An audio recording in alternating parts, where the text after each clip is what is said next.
AP అసెంబ్లీలో plastic నిషేధం అంశంపై చర్చ సందర్భంగా డిప్యూటీ సీఎం పవన్ కళ్యాణ్ చేసిన వివాదాస్పద వ్యాఖ్యలు చర్చనీయాంశంగా మారాయి. రాష్ట్రంలో ఎక్కడ పడితే అక్కడ ప్లాస్టిక్ ను వేస్తున్నారని, వాటిని తాను చంద్రబాబు ఎత్తేయాలా అంటూ ప్రజలను కించపరిచేలా మాట్లాడారు పవన్ కళ్యాణ్.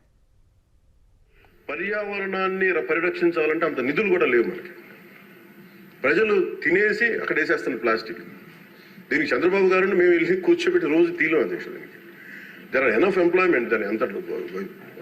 నిజంగా పర్యావరణాన్ని పరిరక్షించాలంటే అంత నిధులు కూడా లేవు మనకి. ప్రజలు తినేసి అక్కడ వేసేస్తున్న ప్లాస్టిక్. దీనికి చంద్రబాబు గారిని మేము వెళ్ళి కూర్చోబెట్టి రోజు తీలో అధ్యక్షుడు. దెర్ ఆర్ ఎనఫ్ ఎంప్లాయ్మెంట్ దాని అంతట్లో. నిజంగా పర్యావరణాన్ని పరిరక్షించాలంటే అంత నిధులు కూడా లేవు మనకి. ప్రజలు తినేసి అక్కడ వేసేస్తున్న ప్లాస్టిక్. దీనికి చంద్రబాబు గారిని మేము వెళ్ళి కూర్చోబెట్టి రోజు తీలో అధ్యక్షుడు. దెర్ ఆర్ ఎనఫ్ ఎంప్లాయ్మెంట్ దాని అంతట్లో. నిజంగా పర్యావరణాన్ని పరిరక్షించాలంటే అంత నిధులు కూడా లేవు మనకి. ప్రజలు తినేసి అక్కడ వేసేస్తున్న ప్లాస్టిక్.